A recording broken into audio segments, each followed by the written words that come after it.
புதுவை மக்களே, உங்க friends and relatives பாண்டிச்சேரியில ஸ்டே பண்றதுக்கு ஹோட்டல் ரூம்ஸ் பாத்துட்டு இருக்கீங்களா? ஹோட்டல் செலவை நினைச்சு ரொம்ப கவலைப்படுறீங்களா? இனி அந்த கவலை உங்களுக்கு வேண்டாம். நாம மூலகுளம் KFC பக்கத்துல இருக்கிற யாஷ் வில்லா. இந்த 3 BHK வில்லால AC TV அட்டாச்ட் பாத்ரூம்னு ஃபுல்லி ஃபர்னிஷ் ஆகி கார் பார்க்கிங் வசதியோட உங்க பட்ஜெட்டுக்கு ஏத்த மாதிரி இருக்கு. உடனடியா 9952421750 இந்த நம்பருக்கு கால் பண்ணி உங்க ஸ்டேவை புக் பண்ணிக்கோங்க. Yash villa, Kundasale main road, மேரி உழவர்கரை, புதுச்சேரி.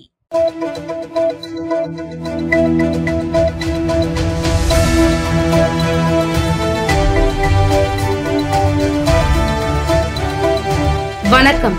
சக்தி சேனலின் புதுவையின் இன்றைய நிகழ்வுகள். அதிமுக என்பது உடைந்த கண்ணாடி. அதை ஒட்ட வைக்கும் எந்த முயற்சியும் ஈடுபடாது. அதிமுகவில் கொள்கை, கோட்பாடு இல்லை. கொள்ளையடித்த பணத்தை பங்கு பிரித்துக் கொள்வதிலும் பாதுகாப்பதிலும் தான் இவர்களது எண்ணம். தன்னை நிலைநிறுத்திக் கொள்வதற்காக செங்கோட்டையன் இவ்வாறு பேசுகிறார். CVM அரசியல் தலைமை குழு உறுப்பினர் K. பாலகிருஷ்ணன் பேட்டி. புதுச்சேரியில் ஆளும் அரசு பள்ளிகளிலும் மாநில சமச்சீர் கல்வி திட்டத்திற்கு சம வாய்ப்பு வழங்க வேண்டும். CBSE பாடத்திட்டத்தின் கீழ் கல்வி என்ற ஒற்றை கல்வி முறையை திணிக்காதே தாய்வழி கல்விக்கு முன்னுரிமை வழங்க கோரி இந்திய மார்க்சிஸ்ட் கம்யூனிஸ்ட் கட்சி சார்பில் புதுச்சேரி கல்வித்துறை முற்றுகை போராட்டம் நடைபெற்றது. சுப்பையா சிலையில் இருந்து CBM அரசியல் தலைமை குழு உறுப்பினர் K. பாலகிருஷ்ணன் தலைமையில் கட்சியினர் ஊர்வலமாக வந்து கல்வித்துறையை முற்றுகையிட்டு கண்டன கோஷங்களை எழுப்பினர். பின்னர் செய்தியாளர்களிடம் பேசிய CBM அரசியல் தலைமை குழு உறுப்பினர் K. பாலகிருஷ்ணன், அதிமுக என்பது ஒரு உடைந்த கண்ணாடி. அந்த கண்ணாடியை ஒட்ட வைக்க எடுக்கும் எந்த முயற்சியும் எடுபடாது என்றும், அவர்களுக்குள் கொள்கை, கோட்பாடுகள் என்று ஏதும் இல்லை என்றும், கொள்ளையடிக்கிற பணத்தை பாதுகாப்பது, பங்கு போட்டுக் கொள்வதில்தான் பிரிவு ஏற்பட்டுள்ளது. 10 அல்லது 15 நாளில் பிரிந்தவர்களை செங்கோட்டையன் எப்படி ஒருங்கிணைப்பார்? தன்னை நிலைநிறுத்திக் கொள்வதற்காக சொல்லும் வாய்ப்பு தான் என்றும், ஆனால் அதிமுக ஒன்றுபடுவதற்கான வாய்ப்பு நிச்சயம் இல்லை. அதிமுகவிலிருந்து பிரிந்து சென்றவர்களை ஒன்றிணைப்பது முடியாத காரியம். அவர்கள் ஒன்றிணைந்து செயல்பட வாய்ப்பு இல்லை.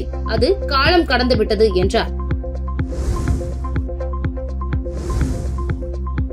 புதுச்சேரியில் கடந்த 20 ஆண்டுகளாக பதவி உயர்வு வழங்காமல் அரசு அலட்சியம் காட்டுவதால் வேலையை விட்டுவிட்டு மாடு மேய்க்க செல்ல உள்ளதாக உதவி பேராசிரியர்கள் வேதனை தெரிவித்துள்ளனர்.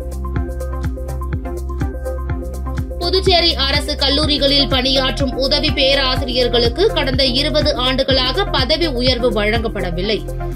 இது தொடர்பாக அவர்கள் பலமுறை அரசை வலியுறுத்தியும் பல்வேறு கட்ட போராட்டங்கள் நடத்தியும் புதுவை அரசு நடவடிக்கை எடுக்கவில்லை.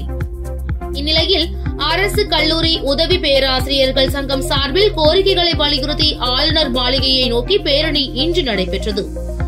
அரசு கல்லூரிகளின் உதவி பேராசிரியர்கள் சங்கத்தின் செயலர் சங்கரையா தலைமையில் 100க்கும் மேற்பட்ட உதவி பேராசிரியர்கள் கலந்து கொண்டு கோரிக்கைகளை வலியுறுத்தி பாரதிதாசன் அரசு கல்லூரியிலிருந்து ஆளுநர் மாளிகை நோக்கி பேரணியாக சென்றனர். மிஷன் வீதி, நேரு வீதி சந்திப்பு அருகே வந்த அவர்களை போலீசார் தடுத்து நிறுத்தியதால் காவல்துறையின் அடக்குமுறையை கண்டித்தும் கோரிக்கைகளை வலியுறுத்தியும் பேராசிரியர்கள் ஆர்ப்பாட்டத்தில் ஈடுபட்டனர். 2018 வரை கல்லூரிகளில் உதவி பேராசிரியர்களாக பணியில் சேர்ந்தவர்களுக்கு புதுவை அரசின் உயர்கல்வித்துறை இதுவரை பதவி உயர்வு, ஊதிய உயர்வு அளிக்கவில்லை என்றும், 6வது ஊதிய குழுவின் ஊதியமே இன்னும் உயர்கல்வித்துறையில் அமல்படுத்தப்படவில்லை என உதவி பேராசிரியர்கள் குற்றம் சாட்டினர். மேலும் கடந்த 20 ஆண்டுகளாக பதவி உயர்வு வழங்காமல் புதுவை அரசு அலட்சியம் காட்டுவதாகவும், உதவி பேராசிரியர்களாகவே ஓய்வு பெறும் சூழல் உள்ளதால் வேலையை விட்டுவிட்டு மாடு மேய்க்க செல்ல உள்ளதாகவும் வேதனையுடன் தெரிவித்தனர். ஆசிரியர் தினத்தை முன்னிட்டு புதுச்சேரி 21 ஆசிரியர்களுக்கு மாநில நல்லாசிரியர் விருது முதலமைச்சர் ரங்கசாமி வழங்கினார். புதுச்சேரி அரசு பள்ளிக்கல்வி இயக்ககம் சார்பில் ஆசிரியர் தின விழா காமராஜர் மணிமண்டபத்தில் நடந்தது. விழாவிற்கு முதல்வர் ரங்கசாமி தலைமை தாங்கி 21 ஆசிரியர்களுக்கு மாநில நல்லாசிரியர் விருது வழங்கினார். தொடர்ந்து பல்வேறு நிலைகளில் பணியாற்றி ஓய்வு பெற்ற 162 ஆசிரியர்கள் கௌரவிக்கப்பட்டனர். இதில் சபாநாயகர் செல்வம், அமைச்சர் நமச்சிவாயம், தலைமை செயலர் சரத் சௌகான், அரசு செயலர் கிருஷ்ண மோகன் உப்பு, இயக்குனர் அமன் சர்மா மற்றும் துறை அதிகாரிகள் உட்பட பலர் கலந்து கொண்டனர். நல்லாசிரியர் விருது பெற்ற ராஜதிலகம் ஏற்புரை வழங்கினார். தொடர்ந்து விழாவில் பேசிய முதலமைச்சர் ரங்கசாமி, அரசு கல்லூரியில் சேர்ந்து படிப்பவர்களுக்கு எந்தவித கட்டணமும் இல்லை. ஆனால் தனியார் கல்லூரிகளில் சேர்ந்து படிப்பவர்களுக்கு அரசு நிர்ணயித்த கட்டணத்தோடு கூடுதல் கட்டணம் தேவைப்படுகிறது. அந்த பணத்தை செலுத்தும் நடவடிக்கையில் அரசு இறங்கியுள்ளது. அடுத்த ஆண்டு முதல் அந்த நிலை கூட இல்லாமல் எல்லோரையும் அரசு மருத்துவக் கல்லூரியிலேயே சேர்க்க முடியுமா என்பதையும் அரசு ஆலோசித்து வருகிறது என்றார். ஜிப்மரில் பிஎஸ்சி நர்சிங் படிப்பிற்கான விண்ணப்பங்கள் ஆன்லைனில் வரவேற்கப்படுகின்றன. இதுகுறித்து ஜிப்மர் நிர்வாகம் விடுத்துள்ள அறிவிப்பில், புதுச்சேரி ஜிப்மரில் பிஎஸ்சி நர்சிங் படிப்பில் 94 இடங்களும், அலைட் ஹெல்த் சயின்ஸ் படிப்பில் 87 இடங்களும், மொத்தம் 181 இடங்கள் உள்ளன. இந்த இடங்களுக்கான மாணவர் சேர்க்கை நீட் தேர்வு மதிப்பெண் அடிப்படையில் நிரப்பப்பட்டு வருகிறது. அதன்படி இந்த ஆண்டு சேர்க்கைக்கு ஜிப்மர் இணையத்தில் வரும் 22ஆம் தேதி மாலை 4 மணி வரை ஆன்லைனில் விண்ணப்பங்கள் வரவேற்கப்படுகின்றன. தகுதி பட்டியல் அக்டோபர் 8ஆம் தேதிக்கு முன் வெளியிடப்படும். வகுப்புகள் அக்டோபர் 27ஆம் தேதி முதல் துவங்க முடிவு செய்யப்பட்டுள்ளது என குறிப்பிடப்பட்டுள்ளது. புதுச்சேரி முத்தியால்பேட்டை ராமகிருஷ்ணா நகர் பகுதியில் அமைந்துள்ள ஸ்ரீ லட்சுமி அயகிரிவர் கோவிலில் 54ஆம் ஆண்டு ஸ்ரீ அயகிரிவ ஜெயந்தி திருத்தேரினை முதலமைச்சர் ரங்கசாமி உள்ளிட்ட 100க்கும் மேற்பட்ட பக்தர்கள் வடம் பிடித்து இழுத்து சாமி தரிசனம் செய்தனர். புதுச்சேரி முத்தியால்பேட்டை ராமகிருஷ்ணா நகர் பகுதியில் அமைந்துள்ள ஸ்ரீ லட்சுமி அயகிரிவர் கோவிலில் 54ஆம் ஆண்டு பிரம்மோற்சவ விழா கடந்த 27ஆம் தேதி தொடங்கியது. நாள்தோறும் லட்சுமி அயகிரிவருக்கு காலை பல்வேறு ஹோமங்களும் திருமஞ்சனமும், மாலை பல்வேறு நரசிம்மர் அலங்காரத்தில் திருவிதி உலாவும் நடைபெற்றது. முக்கிய நிகழ்வான ஸ்ரீ அயகிரிவ ஜெயந்தி திருத்தேர் தீர்த்தவாரி இன்று நடைபெற்றது. இதில் லட்சுமி அயகிரிவருக்கு அபிஷேக ஆராதனைகள் மற்றும் சிறப்பு பூஜைகள் நிறைவடைந்து அலங்கரிக்கப்பட்ட தேரில் வீதி உலா நடைபெற்றது. இதில் சிறப்பு விருந்தினராக புதுச்சேரி முதலமைச்சர் ரங்கசாமி மற்றும் பொதுப்பணித்துறை அமைச்சர் லட்சுமி நாராயணன், முத்தியால்பேட்டை தொகுதி சட்டமன்ற உறுப்பினர் பிரகாஷ்குமார் உள்ளிட்ட 100க்கும் மேற்பட்ட பக்தர்கள் கலந்து கொண்டு தேரினை வடம் பிடித்து இழுத்து சுவாமி தரிசனம் செய்தனர். விழாவிற்கான ஏற்பாடுகளை ஆலய நிர்வாகிகள் செய்திருந்தனர்.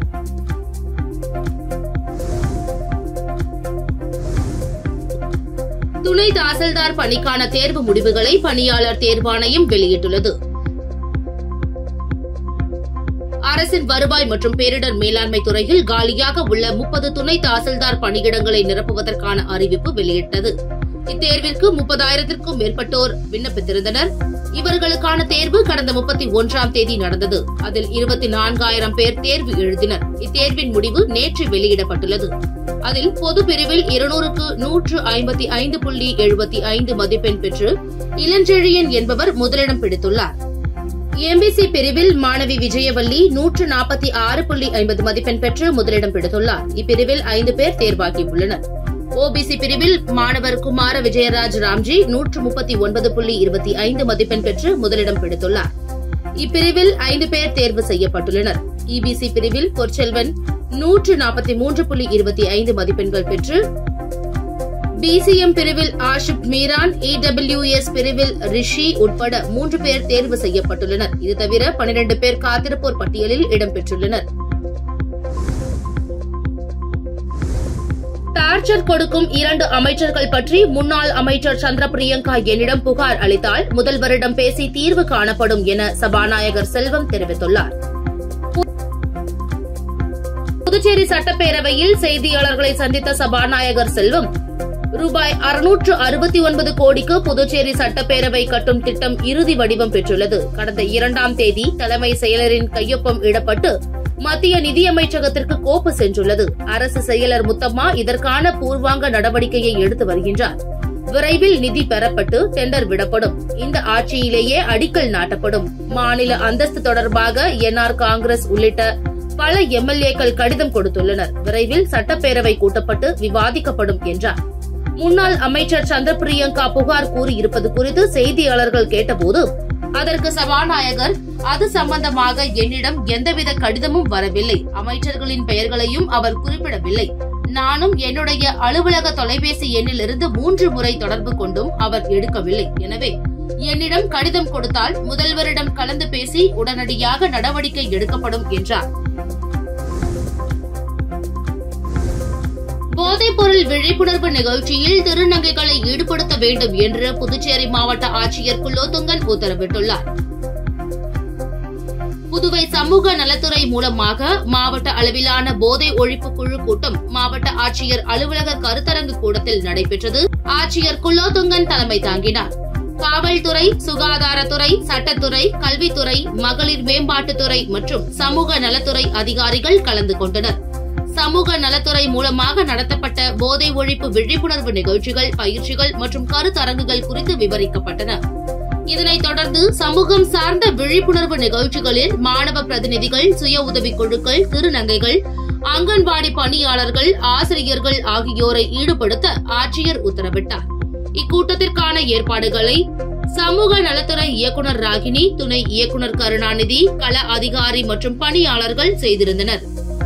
மாவட்ட சட்ட ஆலோசனை மைய செயலர் ரமேஷ் பேசுகையில் 18 வயதுக்கு கீழ் உள்ள குழந்தைகளுக்கு மதுபானம் விற்பதை தடுப்பதற்கு ஏற்பாடு செய்ய ஆட்சியரிடம் கேட்டுக் கொண்டார். புதுச்சேரி ஆரியாங்குப்பம் புனித ஆரோக்கிய அன்னை ஆலயத்தில் 335ஆம் ஆண்டு கொடியேற்ற விழா வெகு விமர்சையாக நடைபெற்றது. இதில் ஏராளமான கிறிஸ்தவர்கள் கலந்து கொண்டு வழிபட்டு சென்றனர். புதுச்சேரி அரியாங்குப்பம் புனித ஆரோக்கிய அன்னை ஆலயத்தில் 335ஆம் ஆண்டு ஆடம்பர தேர்பவனி வருகிற 14ஆம் தேதி நடக்கிறது. இதனை ஒட்டி இன்று காலை சிறப்பு திருப்பலியுடன் கொடியேற்றம் நடைபெற்றது. முன்னதாக பகண்டை மிஷன் குருத்துவ பொன்விழா நாயகர் ஜான் போஸ்கோ சிறப்பு அழைப்பாளராக கலந்து கொண்டு திருப்பலியை நிறைவேற்றினார். கொடியேற்ற விழாவிற்கு அரியாங்குப்பம் பங்கு தந்தை அருள்தாஸ் தலைமை தாங்கி கொடிக்கு சிறப்பு ஆராதனை நடத்தி பங்கு மக்கள் மத்தியில் ஊர்வலமாக சென்று கொடியேற்றம் நடைபெற்றது. விழாவில் பெர்னாட், டோம்னிக், பங்கு நிர்வாக குழு, தன்னார்வலர்கள் குழு, அருட்சகோதரிகள், அரியாங்குப்பம் பங்கு மக்கள் உள்ளிட்ட பொதுமக்கள் பலர் கலந்து கொண்டனர். உயர்கல்வி நிறுவனங்களின் தேசிய தரவரிசை பட்டியலில் புதுச்சேரி ஜிப்மர் 4வது இடத்திற்கு முன்னேறியுள்ளது. இதுகுறித்து புதுச்சேரி ஜிப்மர் நிர்வாகம் வெளியிட்ட செய்திக்குறிப்பில் மத்திய கல்வி அமைச்சர் தர்மேந்திர பிரதான் தில்லியில் நடைபெற்ற விழாவில் 2025ஆம் ஆண்டிற்கான உயர்கல்வி நிறுவனங்களின் தேசிய தரவரிசை பட்டியலை வெளியிட்டார். தேசிய நிறுவன தரவரிசை கட்டமைப்பின் மூலம் வெளியிடப்பட்டுள்ள இந்திய தரவரிசை 2025இல் ஜவஹர்லால் மருத்துவ முதுநிலை பட்ட மேற்படிப்பு மற்றும் ஆராய்ச்சி நிறுவனமான புதுச்சேரி ஜிப்மர் மருத்துவ கல்லூரிகள் பிரிவில் 4வது இடத்தை பிடித்துள்ளது. 2024ஆம் ஆண்டில் 5வது இடத்தில் இருந்த இந்த நிறுவனம் இந்த ஆண்டு 4வது இடத்திற்கு தரம் உயர்ந்துள்ளது. இது மருத்துவ கல்வி வழங்குதலில் ஜிப்மரின் தொடர்ச்சியான முயற்சிகளுக்கு சிறந்த சான்றாக விளங்குகிறது. பசியின் காரணமாகவே நாய்கள் கடிப்பதாகவும் அரசும் அரசியல் கட்சியினரும் தெருநாய்களுக்கு உணவளிக்க நடவடிக்கை எடுக்க வேண்டும் என 15 ஆண்டுகளாக தெருநாய்களுக்கு உணவளித்து வரும் கூலி தொழிலாளி பெண்மணி வலியுறுத்தியுள்ளார். புதுச்சேரி வினோபா நகரை சேர்ந்தவர் மேரி தனியார் உணவகத்தில் சுத்தம் செய்யும் தொழிலாளியாக பணியாற்றி வருகிறார். தனக்கு கிடைக்கும் டிப்ஸ் பணத்தில் கடந்த 15 ஆண்டுகளாக இரவு மற்றும் காலை நேரங்களில் சிக்கன் மற்றும் உணவுகளை தெருநாய்களுக்கு வழங்கி வருகிறார். இரவு பணி முடித்து 12 மணிக்கு வீடு திரும்பும் மேரி உணவகத்தில் மீதமான சிக்கன் துண்டுகள் மற்றும் தனக்கு கிடைக்கும் டிப்ஸ் பணத்தில் சிக்கன் வாங்கி தெருநாய்களுக்கு உணவாக அளித்து வருகிறார். அவர் பணி செய்யும் உணவகம் முதல் வீடு வரை பல்வேறு இடங்களில் இருக்கும் 100க்கும் மேற்பட்ட நாய்கள் மேரி சைக்கிளில் வருவதை கண்டு ஓடி வருவதும், நாய்களை குழந்தை போல பாவித்து மேரி உணவளிப்பதை பலரும் ஆச்சரியத்துடன் பார்க்கின்றனர். பசியின் காரணமாகவே நாய்கள் கடிப்பதாகவும் புதுச்சேரி அரசும் அரசியல் கட்சியினரும் தெருநாய்களுக்கு நாள்தோறும் உணவளிக்க நடவடிக்கை எடுக்க வேண்டும் என மேரி வலியுறுத்தியுள்ளார். ஆசிரியர்கள் சிறப்பு தகுதி தேர்வு எழுத அனுமதிக்க வேண்டும் என்று தேசிய ஆசிரியர் சங்கம் வலியுறுத்தியுள்ளது. இதுகுறித்து தேசிய ஆசிரியர் சங்க புதுவை மாநில தலைவர் பாட்ஷா, பொதுச் செயலர் தீபக் ஆகியோர் துணைநிலை ஆளுநர், முதல்வர், கல்வித்துறை செயலருக்கு அனுப்பியுள்ள மனுவில் மத்திய அரசின் இலவச கட்டாய கல்வி உரிமை சட்டத்தின்படி தொடக்கப்பள்ளி பட்டதாரி ஆசிரியர்கள் பணிக்கு ஆசிரியர் தகுதி தேர்வில் கட்டாயம் தேர்ச்சி பெற வேண்டும். இந்த சட்டம் 2011இல் நடைமுறைக்கு வந்தது. அன்றிலிருந்து அரசு ஆசிரியர் தகுதி தேர்வில் தேர்ச்சி அடைந்தவர்களையே நியமனம் செய்து வருகிறது. உச்சநீதிமன்றம் 2011ற்கு பிறகு பதவி உயர்வு பெற்றவர்கள் அதற்கு முன் பணிக்கு வந்த அனைத்து நிலை ஆசிரியர்களும் 2 ஆண்டுக்குள் கட்டாயம் தகுதி தேர்வு எழுதி தேர்ச்சி பெற வேண்டும் என தீர்ப்பளித்துள்ளது. உச்சநீதிமன்ற தீர்ப்பை அரசு ஆலோசித்து புதுவையில் ஆசிரியர்களுக்கு சிறப்பு தகுதி தேர்வு நடத்த நடவடிக்கை எடுக்க வேண்டும். இல்லாவிட்டால் தமிழக தகுதி தேர்வில் தேர்வு எழுத அனுமதி பெற்றுத்தர வேண்டும் என குறிப்பிடப்பட்டுள்ளது.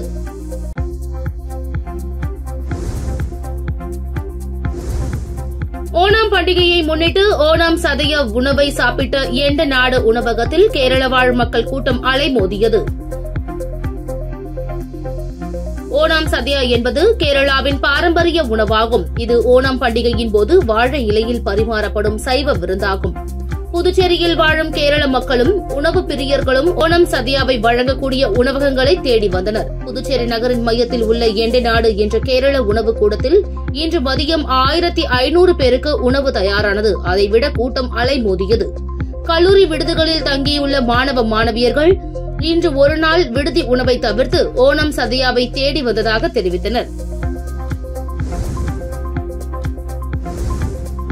ராணுவ கல்லூரியில் சேர புதுச்சேரி மாணவர்களிடமிருந்து விண்ணப்பங்கள் வரவேற்கப்படுகிறது. கல்வித்துறை இணை இயக்குநர் சிவகாமி செய்திக்குறிப்பில், உத்தரகாண்ட் மாநிலம் டேராடூனில் அமைந்துள்ள இந்திய தேசிய ராணுவ கல்லூரியில் 1/7/2026 8ஆம் வகுப்பில் சேர்வதற்கு புதுச்சேரி யூனியன் பிரதேசத்தில் அங்கீகரிக்கப்பட்ட அரசு உதவி பெறும் மற்றும் தனியார் பள்ளி மாணவ மாணவிகளிடமிருந்து விண்ணப்பங்கள் வரவேற்கப்படுகின்றன. மாணவ மாணவிகளை தேர்வு செய்யும் முறை 7/12/2025 அன்று காலை 9:30 மணி முதல் 11 மணி வரை கணித தேர்வும், பிற்பகல் 12 மணி முதல் 1 மணி வரை பொது அறிவு தேர்வும், பிற்பகல் 2:30 மணி முதல் 4:30 மணி வரை ஆங்கில தேர்வும் நடைபெறும். தேர்வு மையம் புதுச்சேரி யூனியன் பிரதேச மாணவ மாணவிகளுக்கு 7/12/2025 தேதி எழுத்து தேர்வுகள் பெருந்தலைவர் காமராஜர் நூற்றாண்டு கல்வித்துறை வளாகத்தில் நடைபெறும் என குறிப்பிடப்பட்டுள்ளது. உங்கள் சக்தி சேனலின் புதுவையின் அன்றாட நிகழ்வுகளை உடனுக்குடன் தெரிந்து கொள்ள சக்தி சேனல் புதுச்சேரி யூடியூப் சேனலை சப்ஸ்கிரைப் செய்து கொள்ளுங்கள். மறக்காமல் பெல் பட்டனையும் கிளிக் பண்ணுங்க, ஷேர் பண்ணுங்க, லைக் பண்ணுங்க. உங்கள் சக்தி சேனல்.